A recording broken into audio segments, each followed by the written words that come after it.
देखिए यहाँ पवन सिंह की पत्नी ज्योति सिंह जो है कि ज्योति सिंह जो है कि भरत तिवारी के घर पहुंच चुके हैं न्याय दिलाने के लिए।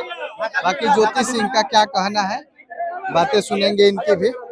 मत करो।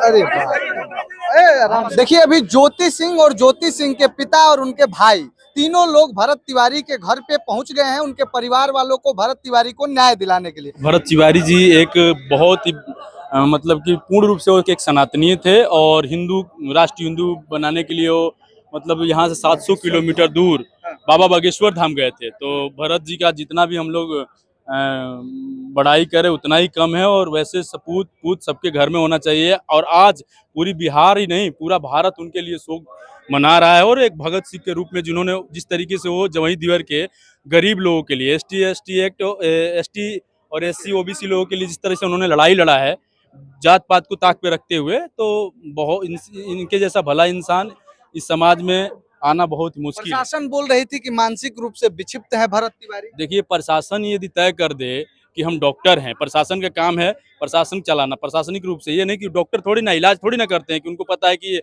मानसिक रूप से बीमार है तो क्या है, वो तो डॉक्टर बताएंगे ना। अगर एमएलसी हुआ था मेडिकल हुआ होता वहां से रिपोर्ट आता तो पता लगता। ये सब एक कथा गणित मनगढ़ंत बातें हैं। और मैं आपको बता रहा हूँ कि भरत जी को पुलिस का यही लापरवाही है कि उनको जो सिलेंडर होने के बाद उनको जो गोली चलाया गया है वो बहुत ही गलत है। इस तरीके से कहीं संविधान में नहीं लिखा है। इन्होंने संविधान को ताक पे रख दिया है, कानून को, कानून के रक्षक ही भक्षक बन गए। अच्छा, बस आरा और शाहपुर या फिर बिहार के लोग ही नहीं, आज पूरे देश के लोग भरत तिवारी के साथ खड़े हैं। जैसे आप भी यूपी बलिया से उठ के आप लोग आए हैं। हम ही नहीं, अगर जो भी जिसके अंदर भी इंसानियत होगी वो भरत जी के साथ खड़े रहेंगे, इनके परिवार के साथ खड़े रहेंगे। हम ही क्या पूरा भारत शोक मना रहा, सबको पता है, लाइव जो देखा गया है ना, क्योंकि उनका जो हिस्ट्री है, उनका जो रिकॉर्ड है वो बहुत ही एक सज्जन व्यक्ति थे। उन्होंने जनता के लिए सेवा किया है। कोरोना में भी एक हमारे राहुल भाई हैं जो जीआर के हैं, हमारे यूपी के बलिया के ही, वो कोरोना टाइम में उनके साथ काम किए थे। तो बताते हैं कि बहुत ही मतलब सुलझा हुआ व्यक्ति थे, बहुत ही सज्जन व्यक्ति थे। उनके साथ बहुत ही अन्याय हुआ है। और ये मतलब हम लोग यही कहेंगे कि सरकार से कि जो भी गलत किया है, अगर बाद में जो भी गोलियां चलाई गई है जो उनको सजा मिलनी चाहिए। बिल्कुल। अच्छा, भरत तिवारी को लोग मांग कर रहे हैं कि उनको शहीद का दर्जा दिया जाए और वहाँ जवैनिया गांव के जो लोग बसे हुए हैं, अभी हम वहीं से आ रहे हैं, वो लोग बोल रहे हैं कि उनका एक स्मारक बनाया जाए, हम लोग सुबह शाम पूजा करेंगे भरत तिवारी को। का क्या बोलेंगे? एकदम बनना चाहिए स्मारक, शहीद का दर्जा मिलना चाहिए, जगह जगह बनना चाहिए। हाँ। केवल जमनीय गांव नहीं, हाँ। हर जगह बनना चाहिए। देखिए वो भगत तिवारी का जो दर्जा था वो भरत तिवारी को अब दर्जा दिया जा रहा है कि ये दूसरा भगत सिंह है हमारे देश के। हैं उनमें वो काबिलियत थी और वो ऐसा कर गए हैं, उनका स्मारक हर जगह बनना चाहिए। क्या लगता है युवाओं में भरत तिवारी के इस बलिदान की वजह से चिंगारी जगेगी, इस भ्रष्ट और सड़े गले सिस्टम के खिलाफ बोलने की वो जुनून और हिम्मत आएगी युवाओं में? आएगी, सभी युवा जग गए। देखिए मैं आपको बताता हूँ, हाँ। देखिए जिसने ये घटना को अंजाम दिया है, मैं ये नहीं कहूँगा कि पूरा सिस्टम, जिसने इस घटना को अंजाम दिया है, चाहे वो ऊपर लेवल का व्यक्ति क्यों ना हो, सीबीआई गठित होगी, एक जांच होगी, उस जांच में स्पष्ट पता लग जाएगा, उसको सजा होनी चाहिए।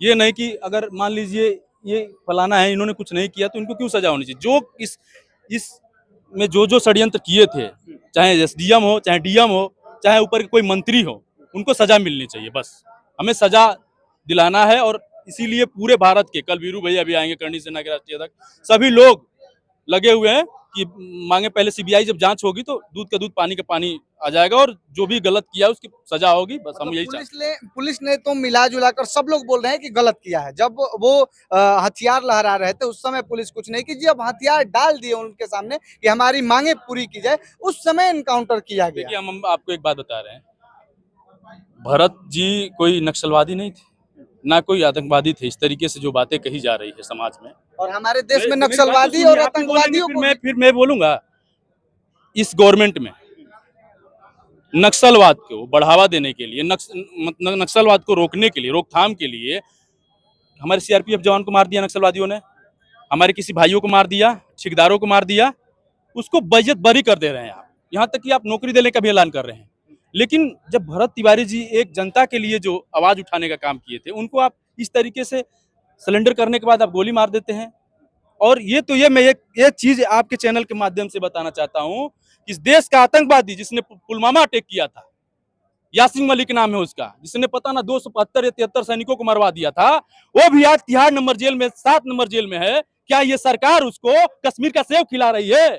सरकार को पता होना चाहिए कि हमारे देश का आतंकवादी हमारे तिहाड़ दिल्ली जेल में है, उसके लिए कुछ नहीं सोचता जाता है। लेकिन जो एक व्यक्ति जो समाज के लिए, कल्याण के लिए काम करता है, उसको गोलियों से छली किया जाता है। तो मैं बस ज्यादा कुछ नहीं बोलूंगा। बस जो ये षड्यंत्र किए हैं, चाहे वो मंत्री हो, मुख्यमंत्री हो, चाहे कोई भी हो, उसको सजा होनी चाहिए।